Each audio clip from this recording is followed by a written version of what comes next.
Salut les amis, c'est Kélirine. Ces dernières semaines, je suis passée par ce que j'appelle une grande vague basse. Un jour, je vous expliquerai le fonctionnement de mes vagues, mais pour faire simple, je vous dirai que je suis une personne qui, sans être bipolaire, alterne de façon cyclique entre des phases d'euphorie et de grande énergie et des phases de déprime ou de dépression.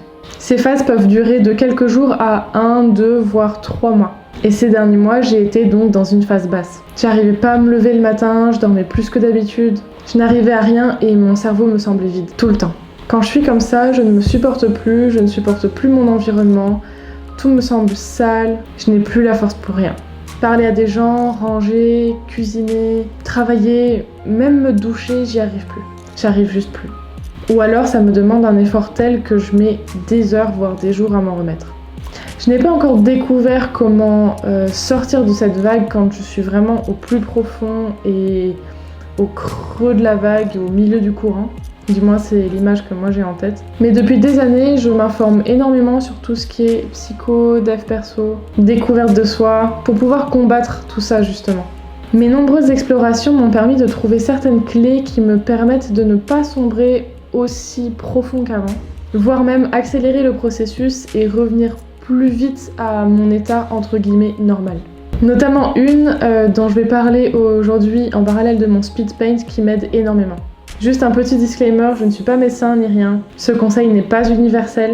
Je partage juste mon expérience et ce qui fonctionne ou ce qui a fonctionné pour moi. En général, quand je suis tombée au plus bas, il y a un moment qui est crucial et qui est celui où un matin, je vais me réveiller et je vais me sentir un poil, mais vraiment un poil mieux que la veille. C'est hyper important de savoir s'écouter, de savoir écouter son corps et sa tête, enfin son esprit. Car c'est avec la pratique que j'ai réussi à apprendre à discerner ce réveil qui est peut-être, 1% différent des réveils d'habitude. Peut-être que ce matin-là, je vais réussir à me balader sur Insta. Ou bien je vais entendre les petits piou-piou qui chantent dehors. Ou bien je vais ressentir une envie de m'étirer ou je vais avoir une brève image dans mon cerveau de moi qui suis à la salle de sport. Et j'ai remarqué que c'est ce jour-là, en fait, ce jour clé, ce jour charnière où si je veux, tout peut se jouer. Et donc ce que je fais systématiquement ce jour-là, c'est créer. La création, c'est très vaste, ça peut être fait sous bien des formes. Pour moi personnellement, ce qui marche le mieux, c'est le dessin, faire une vidéo, même si ça me demande quand même plus, donc j'ai quand même plus de mal à m'y remettre dès le premier jour. Donc c'est surtout faire le dessin, faire du dessin, cuisiner, faire soit suivre une recette, soit improviser dans la cuisine, ranger un petit tiroir, peindre, écrire. Et quand je dis dessiner, c'est pas forcément faire une grande œuvre, ça peut être juste un petit gribouillis à la noix, c'est pas grave. Si créer à partir de mon cerveau me demande trop d'efforts et me semble trop intimidant, je n'hésite pas également à suivre un tuto sur YouTube ou suivre un cours sur Skillshare. Et là, cette semaine, quand j'ai senti ce jour-là arriver, ce que j'ai fait, c'est que je me suis tout de suite mise au dessin. J'avais pas réussi à tenir un crayon pendant un mois, donc un mois venant de moi, un mois pour moi c'est énorme parce que j'ai toujours adoré ça, parce que j'ai toujours eu le dessin dans ma vie, parce que je veux même en faire mon métier. Donc vraiment un mois c'est pas négligeable, mais j'ai réussi à écouter vraiment ce moment charnière et reprendre le crayon pile à ce moment-là, et en fait c'est ça qui me permet à chaque fois de sortir de ma vague descendante et ça me propulse. Et j'ai remarqué que le fait de créer quelque chose, peu importe ce que c'est un accélérateur fantastique et c'est cette clé que je voulais vous donner aujourd'hui. Là ce que j'ai fait, c'est que j'ai dessiné ce que je ressentais et j'ai fait 3 dessins en l'espace de 2 jours, dont 2 à la suite, les 2 premiers que je vous montre maintenant à l'écran. Et le premier, comme vous le voyez, c'est vraiment un dessin très très simple et quand je le vois, je me dis que c'est bien au-deçà de mon niveau et que je devrais pas me contenter d'aussi peu et que c'est nul et que c'est trop simple, etc. Mais je l'ai montré autour de moi et c'est un dessin qui a eu beaucoup de succès, je pense, parce que les gens savent qu'ils viennent du cœur en fait. Je regarde là parce que je regarde le speed paint en même temps que vous. Et je crois qu'il y a ce charme particulier pour les dessins qui sortent vraiment du fond du cœur et qui décrivent vraiment ce qu'on ressent.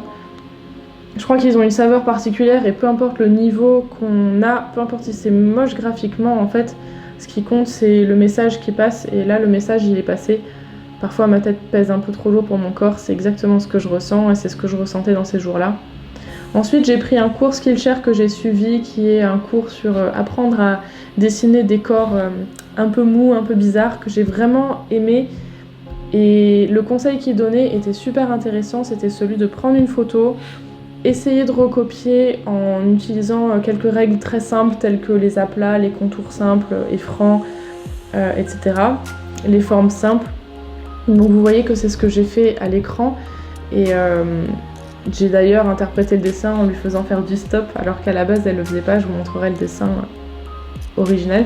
Et la deuxième étape, c'est de tout fermer notre dessin, fermer la référence et le refaire nous-mêmes. Donc là, vous voyez, c'est la version refaite et au final, je l'ai encore plus appréciée que l'ancienne. Et ce que j'ai fait, c'est que je l'ai adapté en racontant mon message parce que je trouvais que cette fille ressemblait à une fille qui faisait du stop, ou du moins sur mon dessin. Et donc, je lui ai fait faire du stop n'importe où, tant que ça soit ailleurs que dans ma tête.